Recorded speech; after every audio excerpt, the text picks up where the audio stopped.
Intakes at the Nebraska Humane Society will be limited to emergencies only after a dog tested positive for canine distemper.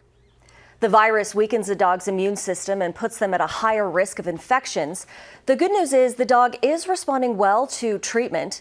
Most dogs exposed were vaccinated upon intake. Sanitation and testing efforts are also underway. The NHS says they will provide us with an update next week. The federal